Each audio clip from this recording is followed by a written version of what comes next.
देखो तो हम लोग जो बात करेंगे आज वो अलंकार के बारे में बात करेंगे। कुछ मैंने अलंकार पढ़ा दिया है, उसके बारे में हम बात करेंगे। तो देखो अलंकार के बारे में मैंने क्या बताया था, ऐसे शब्द जो क्या करें काव्य की शोभा बढ़ाने के काम में आए उन्हें क्या कहा जाता है, अलंकार। क्या ऐसे शब्द जो काव्य की शोभा बढ़ाते, क्या करें काव्य की शोभा बढ़ाते हैं उन्हें क्या कहा जाता है, अलंकार कहा जाता है। इसके बाद अगला मैंने आपको क्या बताया था, अलंकार जो होते हैं वो तो मैंने बता दिया। अलंकार का मतलब होता है ऐसे शब्द जो काव्य की शोभा बढ़ाने के काम में। इसके बाद अलंकार शब्द किसके द्वारा बना है, अलंकार शब्द किसके द्वारा, और अलंकार शब्द का जनक किसे कहा जाता है,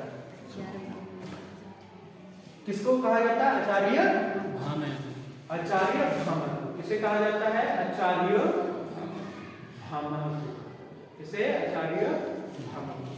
वहीं अगर मैं बात करूं कि वर्गीकरण किसने किया है, अलंकारों का वैज्ञानिक वर्गीकरण किसके द्वारा किया गया, वैज्ञानिक वर्गीकरण तो वो किसके द्वारा, आचार्य रुद्रट के द्वारा किया गया। किसके द्वारा, आचार्य रुद्रट के द्वारा। किसके द्वारा, आचार्य रुद्रट। ये दोनों क्वेश्चन भी पूछे गए। इसके बाद अगला पॉइंट बनता है कि अलंकार के भेद कितने होते हैं।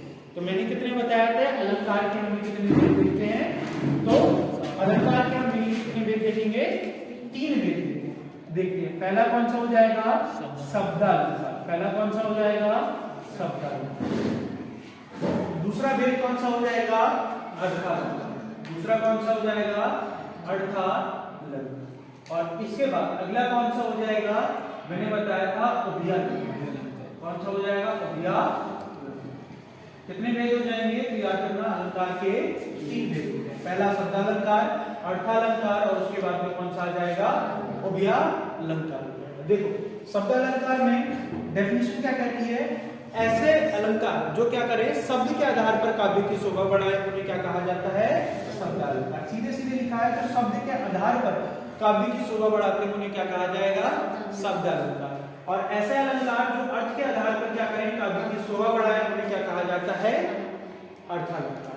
और उसके बाद जो शब्द और अर्थ दोनों के आधार पर काव्य की शोभा बढ़ाए उन्हें क्या कहा जाता है, उभयालंकार कहा जाता है। बताया था नहीं बताया था, शब्द के आधार पर शब्दालंकार, अर्थ के आधार पर अर्थालंकार, और उसके बाद क्या आता है, उभयालंकार। क्लियर नहीं बात, यहाँ तक किसी को कोई दिक्कत। अगला पॉइंट आता है कि यहाँ पर शब्दालंकार, सबसे पहला तो यही है ना, शब्दालंकार डेफिनेशन तुम लोगों को पता है, जिसमें हम क्या करें शब्द के आधार पर जहां पर क्या करी जाए विशेषता को, काव्य की विशेषता बताई जाए या काव्य को की जो शोभा है उसे बढ़ाया जाए, वो क्या हो जाएगा आपका शब्दालंकार। शब्दालंकार में अगर हम बात करें तो शब्दालंकार में कौन कौन से अलंकार हमें देखने को मिलते हैं, मुख्यतः हमें कितने शब्दालंकार के भेद कितने होते हैं, 7। ये शब्दालंकार कितने प्रकार का होता है, 7 प्रकार का। कौन कौन सा बताया था, अनुप्रास, यमक, श्लेष, वक्रोक्ति, पुनरोक्ति, पुनरोक्ति प्रकाश या विवसा। इस तरह से हमें इन्हें क्या देखने के लिए मिलते हैं, ये शब्दालंकार देखने के लिए मिलते हैं। अर्थालंकार हम क्या करें, अर्थ के आधार पर आप जहां पर शोभा बढ़ाई जाए वो क्या हो जाएगा, अर्थालंकार। जैसे उपमा, ठीक है, पहला क्या हो जाएगा, उपमा। दूसरा अगर हम बात करें उत्प्रेक्षा, रूपक, अतिशोक्ति, संदेह, जो भी आएंगे वो सब किसमें आ जाएंगे, अर्थालंकार। उभयालंकार जो अर्थ और किसके शब्द और अर्थ दोनों के आधार पर काव्य की शोभा बढ़ाए उन्हें क्या कहा जाएगा, उभयालंकार कहेंगे। क्लियर की बात। इसमें कौन सा मेनली आता है, इसमें आता है मानवीकरण। कौन सा आ जाता है, मानवीकरण अलंकार।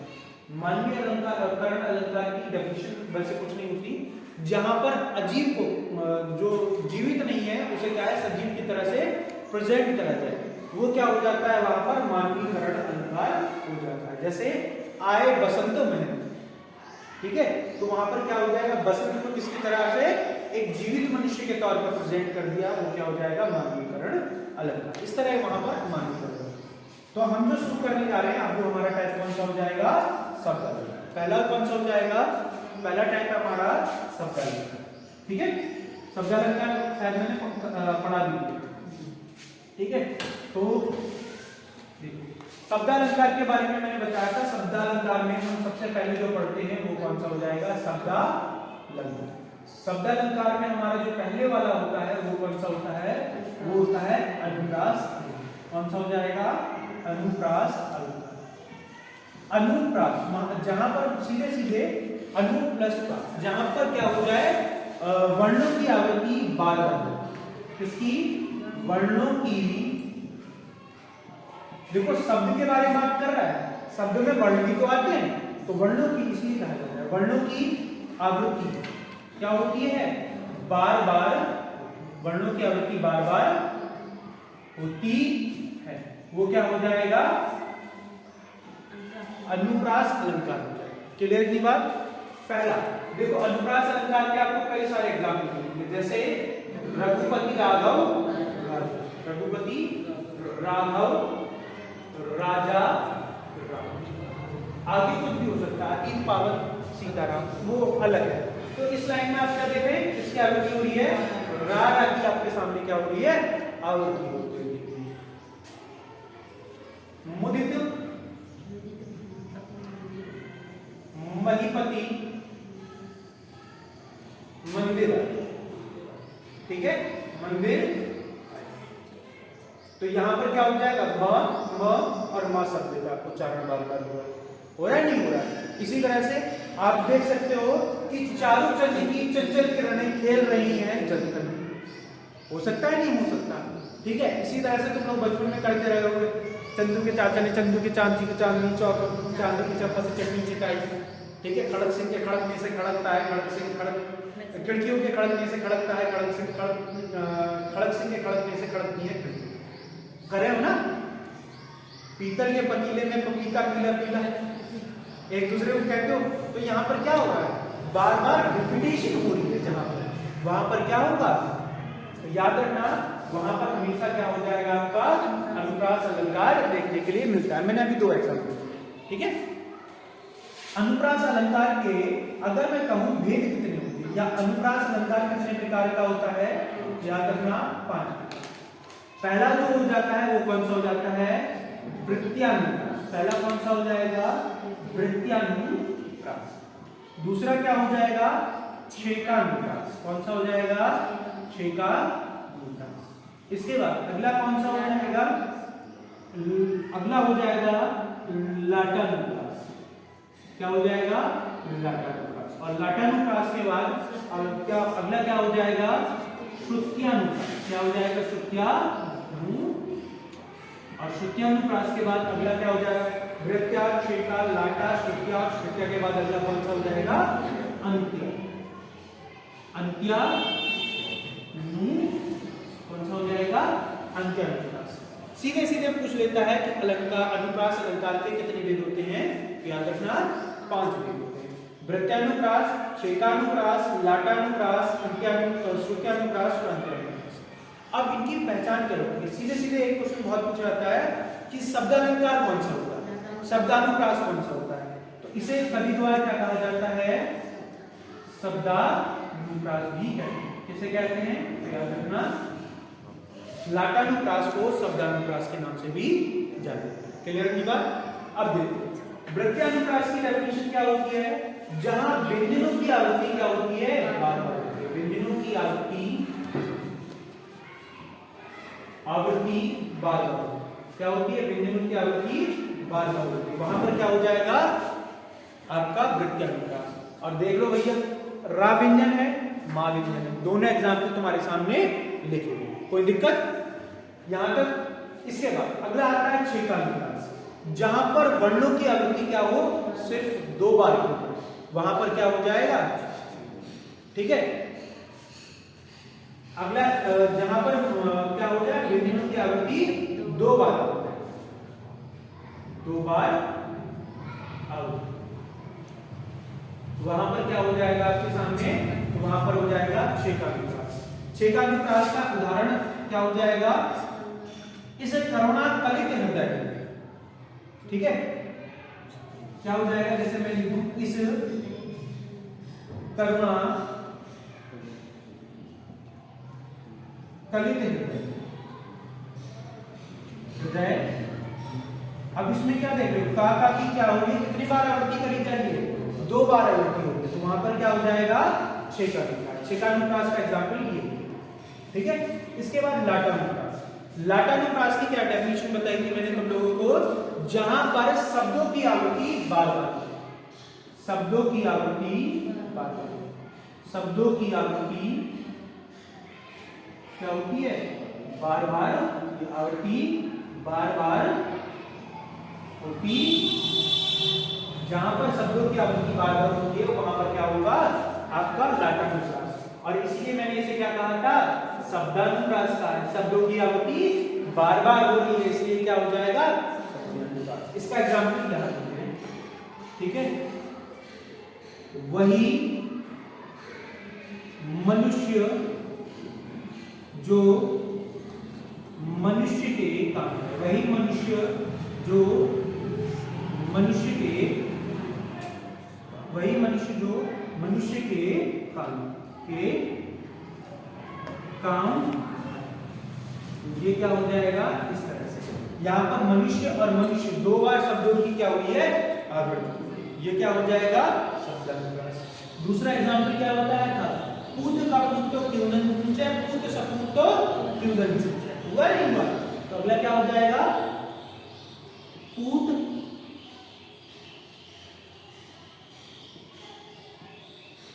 कपूत तो क्यों धन संचय, पूत सपूत तो क्यों धन संचय। अब देखो यहां पूत रिपीट हो गया, नहीं हो गया, कपूत को छोड़ दो, तो क्यों धन संचय, हो रहा है, नहीं हो रहा। जहां पर शब्दों की आवृत्ति क्या होती है, बार बार होती है, वहां पर क्या हो जाएगा, आपका शब्दानुप्रास हो जाता है, क्लियर। वृत्त्यानुप्रास, जहां पर व्यंजनों की आवृत्ति बार बार होती है, जैसे रघुपति राघव राजा राम, मुदित महीपति मंदिर राज, ठीक है, चारूचंद की चंचल किरणें खेल रही हैं जलथल में, ऐसे बहुत सारे हो सकते हैं जो आप इसमें रखते हैं। छेकानुप्रास, जहां पर क्या हो, 2 बार आवृत्ति होती है, जैसे मैंने लिखा इस करुणा कवि हृदय में, आगे है पर यहाँ बोर्ड में जगह नहीं है, हम शॉर्ट में, ठीक है। लाटानुप्रास क्या हो जाएगा, इसे शब्दानुप्रास भी कहते हैं, क्योंकि इसमें क्या होती है, शब्दों की आवृत्ति बार बार होती है। वही मनुष्य जो मनुष्य के काम, ठीक है। अगला पूत कपूत तो क्योंदन सिंचय, पूत सपूत तो क्योंदन सिंचय, ये सब यहाँ पर क्या हो जाएगा, आपको यहाँ पर देखने के लिए, क्लियर थी बात। इसके बाद अब मुझे रफ करना पड़ेगा, देखो श्रुत्यानुप्रास का मतलब क्या है, जहां पर क्या हो जाएगा, एक ही वर्ग के वर्णों की आवृत्ति बार बार होती है, जैसे एक ही वर्ग के वर्णों की आवृत्ति, एक ही वर्ग के वर्णों की आवृत्ति, एक ही वर्ग के, अभी रखा, ठीक है, एक ही वर्ग के वर्णों की आवृत्ति बार बार होती है। जैसे इसका मैं एग्जाम्पल यहां पर श्रुत्यानुप्रास, दिनांत थे दीनानाथ दी, सधेनु आते ग्वाल बादो, इस तरह से है ना। तो यहां पर सिर्फ मैंने ऊपर वाली लाइन, ठीक है। अब तुम देखो कि मैं एक वर्ग, मैंने क्या लिखा, एक वर्ग, जैसे मैंने एक वर्ग कौन सा ले लिया, ता वर्ग, तो ता में कौन सा आ जाएगा, ता, थ, द, ध और ध, इसमें सिर्फ इन्हीं की आपको रेपिटेशन होते हुए देखने के लिए, दा द, ठीक है, ना तब है, नहीं दा भी है और ना भी है, ठीक है। इसके बाद अगला क्या है, था है, दिख रहा है, ना ना था, आपको लगातार देखने के लिए मिलेगा, वहां पर आपको क्या होगा, कौन सा हो जाएगा, श्रुत्यानुप्रास आपको देखने के लिए मिलेगा, क्लियर थी बात, कोई दिक्कत। इसके बाद अंत्यानुप्रास, अंत्यानुप्रास में आपको अंत में क्या होगी, आवृत्ति आती है, अंत में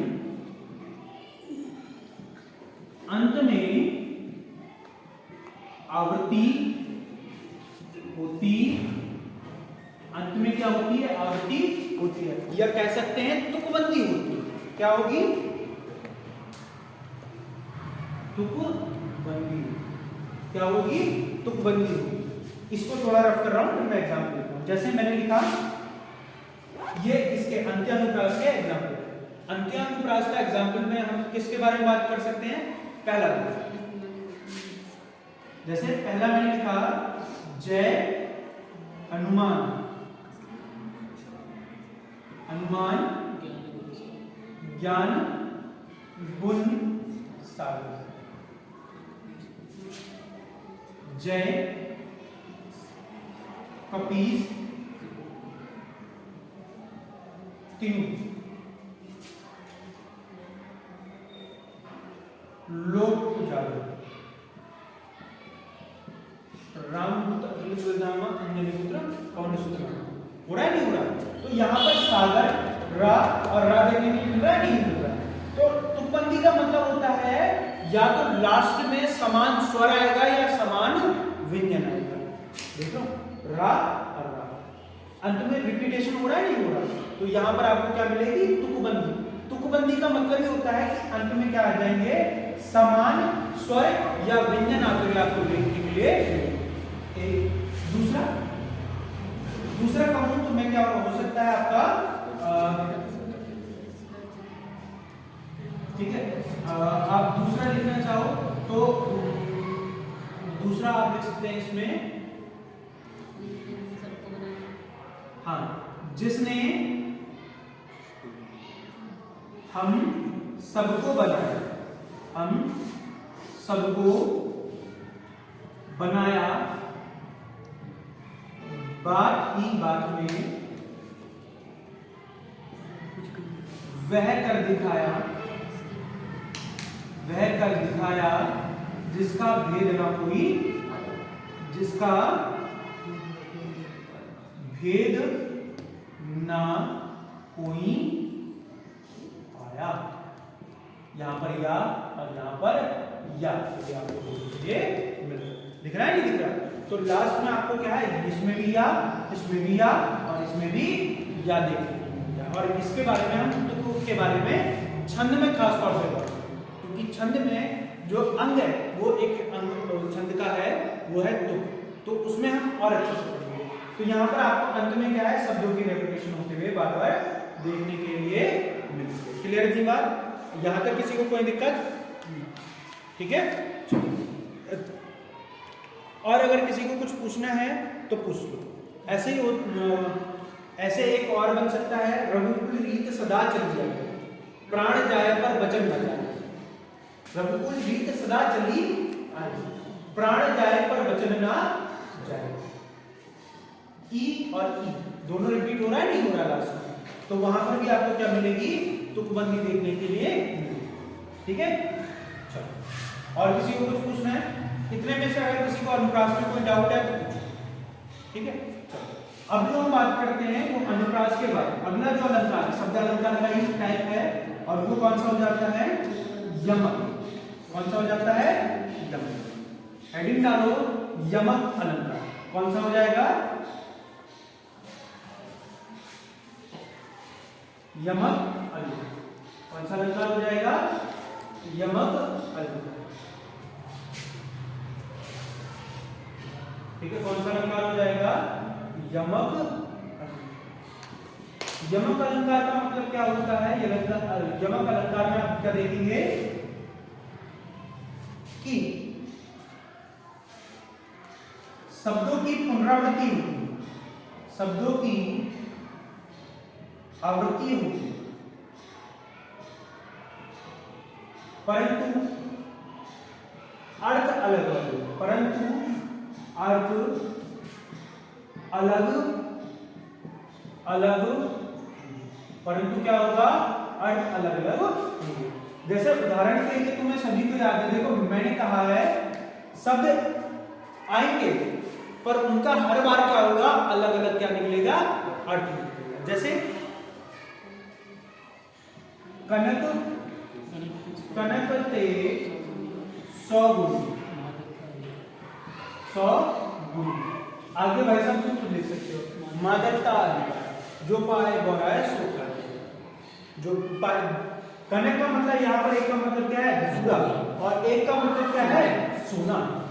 अगर कोई क्या हो जाए, किसी को बहुत ज्यादा मात्रा में कोई धतूरा खा ले तो पकड़ा जाएगा, मेंटली डिस्टर्ब हो जाएगा, ठीक है।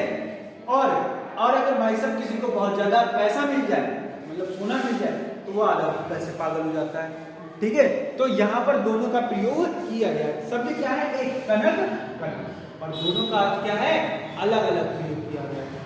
इसी तरह से अगला क्या हो जाएगा, काली घटा का,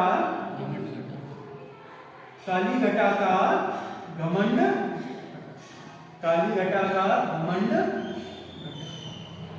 क्या हो जाएगा, काली घटा का घमंड।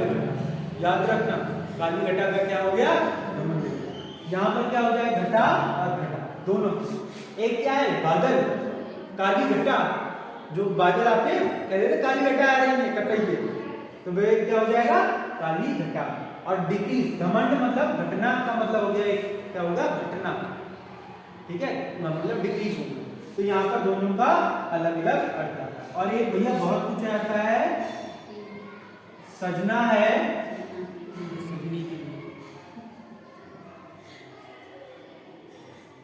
मुझे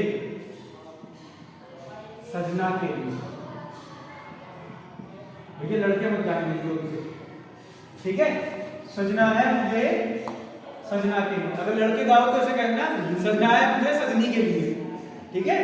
सजना और सजना दोनों का अर्थ क्या निकलेगा, अलग अलग निकलेगा। जैसे सजना का अर्थ क्या हो जाएगा, एक होता है जो भाई साहब अलंकृत करना, मतलब अपने आप को क्या है आभूषण से सजाना, एक वो है मेकअप करना, क्रीम पाउडर 2.5 किलो थोप लेना, एक वो वाला। और दूसरा क्या हो जाएगा सजना, मतलब अपने प्रियतम जो पति है उसके लिए, ठीक है, याद रखना, ठीक है। सजना है मुझे सजना के, क्लियर थी बात, ये भी हो सकता है। अगला क्या हो सकता है, 3 बेर खाती थी वो, 3 बेर खाती थी वो, 3 बेर खाती थी।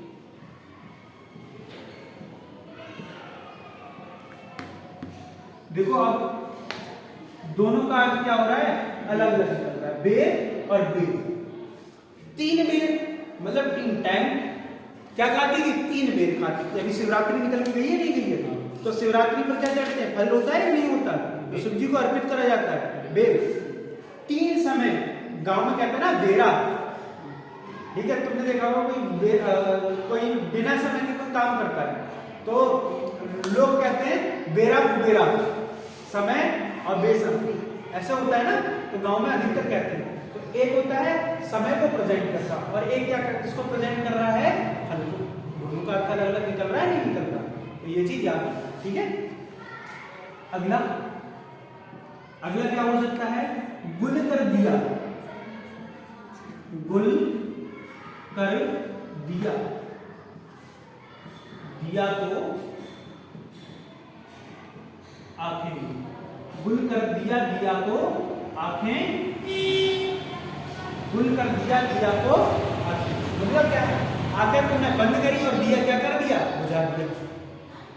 एक दिया क्या है दीपक, और एक दिया क्या है क्रिया, हो गया नहीं हो गया, तो दोनों क्या है अलग अलग अर्थ को क्या कर रहे हैं, प्रेजेंट कर रहे हैं। तो इस तरह से कई सारे, ये तो मैं लिमिटेड बता सकता हूं, ठीक है। तो ऐसे कई सारे आपके सामने एग्जाम्पल देखने के लिए मिलेंगे। यमक में मैंने क्या बताया, जहां पर शब्द तो आएंगे परंतु शब्द की आवृत्ति तो होगी, परंतु अर्थ क्या होगा, अलग अलग निकलेगा, वहां पर क्या हो जाएगा, यमक अलंकार देखने के लिए मिलेगा। क्लियर है बात, यहां तक किसी को कोई दिक्कत, ठीक है। एक एग्जाम्पल और पूछा जाता है, लिखना चाहो तो लिख लो, जेते तुम तारे तेते नभ में न तारे, जेते तुम तारे तेते नभ में न तारे, जेते तुम तारे तेते नभ में न तारे, और तारे, तारे का मतलब एक का मतलब है स्टार, ठीक है, जे जेते तुम तारे तेते नभ मेला तारे। ठीक है, याद रखो। यहां पर क्या हो जाए, एक तारे का मतलब है स्टार, ठीक है, जो हम रात में देखते हैं, और तारे का मतलब इस भवसागर से पार लगाने की बात हो रही है। जितने तुमने इस भवसागर से, जो ये हमारा संसार रूपी जो भवसागर है, इससे जो तुमने जितने लोगों को पार कर दिया, उससे ज्यादा क्या हो जाएगा, ठीक है, उससे पार करने वाली जो बात है वो क्या हो जाएगा, यहां पर देखो, क्लियर इतनी बात, यहां से पार करना। इस तरह से तारे का अर्थ दोनों बार अलग अलग है। तो ये क्या हो जाएगा, यमक। इसके बाद अगला कौन सा आ जाता है, अगला आ जाता है श्लेष अलंकार। कौन सा अलंकार हो जाएगा, श्लेष अलंकार। श्लेष का अर्थ क्या होता है, चिपकना। कभी कभार पूछ ले, श्लेष का अर्थ क्या होता है, याद रखना, श्लेष का अर्थ होता है चिपकना।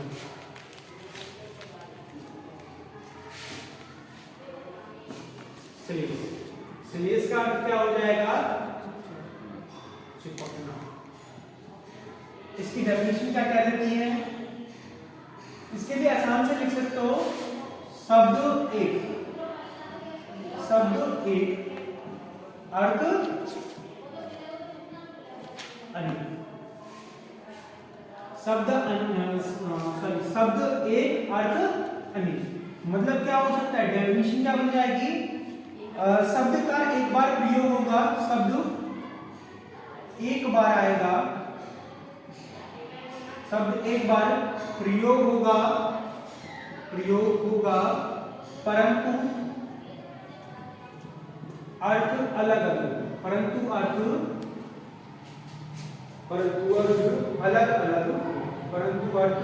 अलग अलग।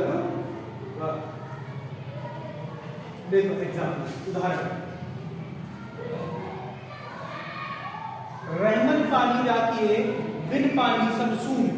ठीक है, अगली लाइन लिखता हूं, पानी गए ना पूरे, मोती मानस चूर, मोती मानस। देखो यहां पर जो ये पानी शब्द है, इसका क्या हो रहा है, अलग अलग तरीके से प्रयोग किया जाएगा। ऊपर वाली लाइन में हटा दिया, रहमन पानी राखिए बिन पानी सब सून, पानी गए ना उबरे, मोती मानस चूर। पानी का अर्थ क्या है, तीनों के लिए, मोती के लिए अलग है, मानस के लिए अलग है, और चूर के लिए अलग है। मोती के पानी उतर जाने का मतलब होता है कि उसकी जो कलर होता है, अगर मोती के ऊपर जो भाई साहब, खासतौर से हमारी जो महिलाएं होती हैं या हमारे घर में जो माता बहनें होती हैं, वो इस चीज का प्रयोग करते हैं कि जो तुमने देखा होगा मोती होता है, उसका प्रयोग करते हैं।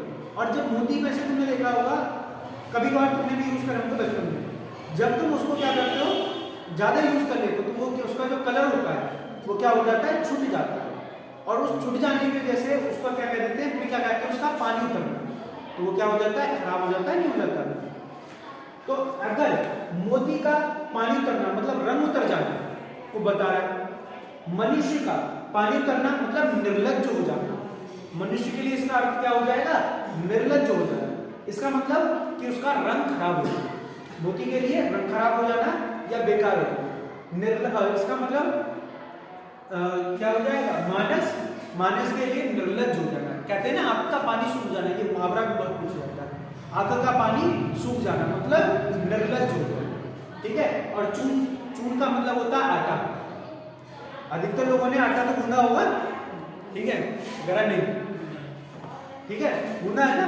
अगर तुमने आटा जब गूंदा होगा तो उसमें अगर तुमने आटा गूंदा और पानी डाल दिया बहुत ज्यादा, तो क्या होगा, और वो सूख गया, तो फिर भाई साहब तो आटे को कितना भी गूंदते रही हो, आटा खराब हो गया, फिर हो जाता है, नहीं हो जाता।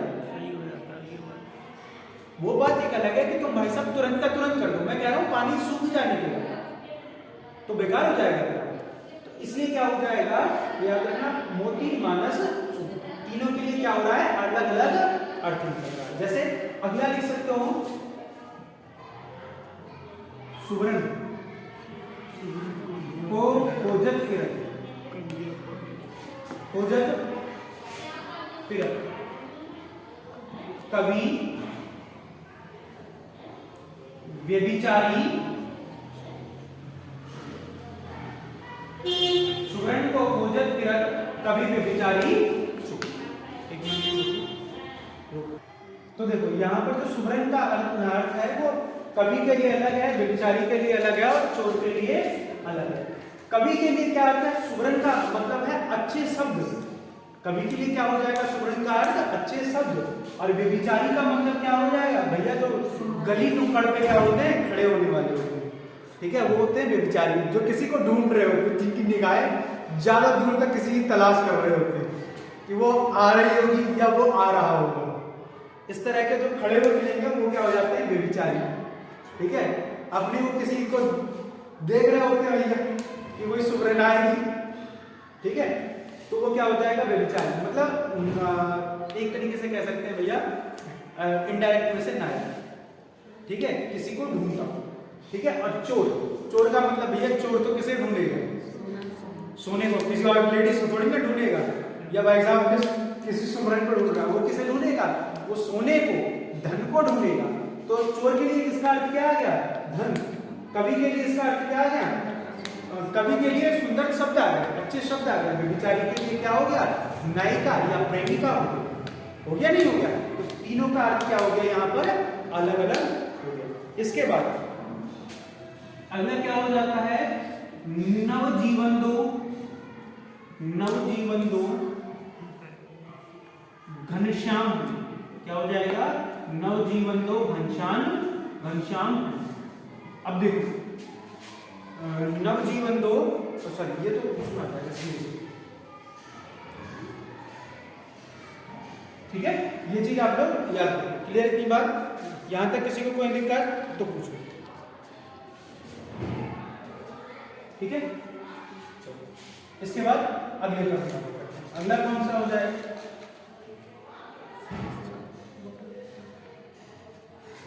श्लेषी तो पढ़ा रहा हूं ना मैं। देखो इसमें क्या हो जाएगा? अगला लिख सकते हो नवजीवन दो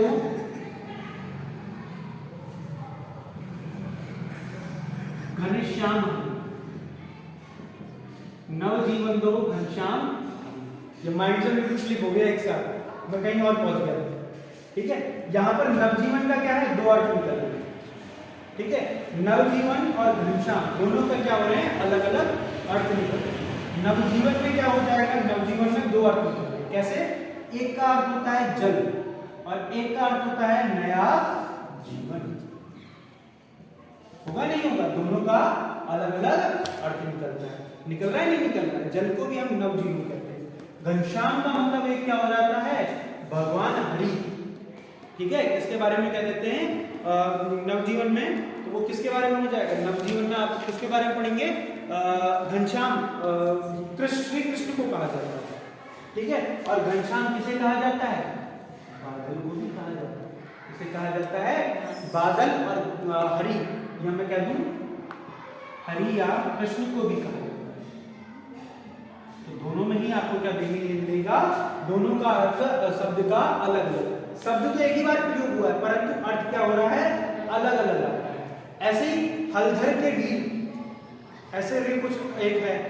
हलधर का मतलब यहाँ पर दो तरह से प्रयोग हुआ। हलधर, हलधर का मतलब एक अर्थ क्या होता है? किसान। और एक हलधर का अर्थ क्या होता है? एक का अर्थ क्या होगा? बलदाऊ या बलराम। क्योंकि तुमने देखा होगा भगवान श्री कृष्ण के जो भैया हैं बड़े, उनका नाम है बलराम या बलभद्र जी ने कहते हैं। वो किसको प्रयोग करते हैं? उनका जो अस्त्र है वो क्या है? हल, ठीक है। तो हलधर को भी कहा जाता है, बलराम को या बलदाऊ को भी कहा जाता है, और किसान को भी क्या कहा जाता है? हलधर, क्योंकि किसान के पास भी क्या होता है? हल, इसलिए इसे क्या कहा जाता है? हलधर भी कहा जाता है। क्लियर? ये क्या हो गया तुम्हारा? श्लेष का अर्थ क्या बताया? शब्द एक, अर्थ, ठीक है। अगला क्या हो जाता है? अगला हो जाता है वक्रोक्ति अलंकार। अगला कौन सा अलंकार हो जाएगा? वक्रोक्ति अलंकार। वक्रोक्ति, वक्रोक्ति अलंकार। वक्रोक्ति में हम किसके बारे में बात करते हैं? वक्रोक्ति में क्या हो जाएगा? वक्रोक्ति में आप इसको बारे में देखेंगे जहां पर बात क्या है घुमा कर। तुम्हें मैथ में एक चीज लिखा होगा, इसे कहते हैं हम वक्र। घूमी भी है ना वक्र, या जिसे हम मैथ में क्या कहते हैं चाप। जहां पर बात को क्या कर दिया जाए घुमा कर कहा जाए और कोई दूसरा अर्थ निकाल दिया जाए। जैसे डेफिनेशन में क्या कहोगे, कहने वाला कुछ कहे और सुनने वाला कुछ दूसरा अर्थ निकाले, उसे क्या कहेंगे वक्रोक्ति। जैसे मैंने कहा कुछ और सुनने वाले ने क्या कहा कुछ और सुना। जैसे एग्जाम्पल के तौर पर ये डेफिनेशन याद रखना, कहने वाला कुछ कहे और सुनने वाला दूसरा अर्थ निकाले, उसे क्या कहा जाएगा, तो याद रखना वहां पर होगा वक्रोक्ति अलंकार। ठीक है, डेफिनेशन सुनी लिख लेना इसे। जहां पर कहने वाला कुछ कहे और सुनने वाला कुछ दूसरा अर्थ निकाले। ठीक है, यहाँ पर क्या हो, सुनने वाला दूसरा अर्थ निकाले, या बात को क्या कर दिया जाए घुमा दिया, वहां पर क्या हो जाएगा वक्रोक्ति। ये चीज को क्या कर दिया घुमाई तो दिया, तो वहां पर कौन सा हो जाएगा वक्रोक्ति अलंकार हो जाएगा। देखो उदाहरण लिखना अगला, कौन द्वार पर, कौन द्वार। राधा जी कृष्ण से क्या पूछ रही हैं, भगवान श्री कृष्ण से कौन द्वार पर। तो भगवान श्री कृष्ण क्या जवाब दे रहे हैं, हरि मैं राधे। क्या नाम दिया, हरि मैं राधे। फिर राधा जी भी क्या है जानबूझकर क्या कर गई, बात को घुमा दी और उन्हें क्या कहा, क्या वानर का, क्या वानर का काम नहीं, क्या वानर का काम नहीं। अब यहां पर क्या हो सकता है, दो दो शब्द भी प्रयोग किए जा सकते हैं। यहां पर हरि की जगह घनश्याम भी हो सकता है। कई जगह एग्जाम्पल में ये भी देखा गया है, कौन है द्वार पर, घनश्याम में राधा। ठीक है, तो राधा जी क्या कहती है, घनश्याम का भी दूसरा अर्थ क्या निकला, एक तो भगवान श्री कृष्ण, उन्हें किसको प्रेजेंट करा अपने आप को, तो राधा जी बदले में क्या कह देती है, घनश्याम मतलब दूसरा अर्थ में क्या बताया बादल। तो कहीं और जाकर क्या करो बरसो, जहां जरूरत नहीं है। ठीक है, तो उस तरह से जहां पर क्या है हरि, हरि एक अर्थ क्या होता है भगवान श्री कृष्ण का पर्यायवाची होता है, और एक हरि किसका पर्यायवाची होता है, अंबर का होता है, नहीं होता। तो ये क्या हो जाएगा इस तरह से। क्लियर है बात। दूसरा और एग्जाम्पल, तुम्हारे पापा तुमसे क्या बोले, पढ़ो,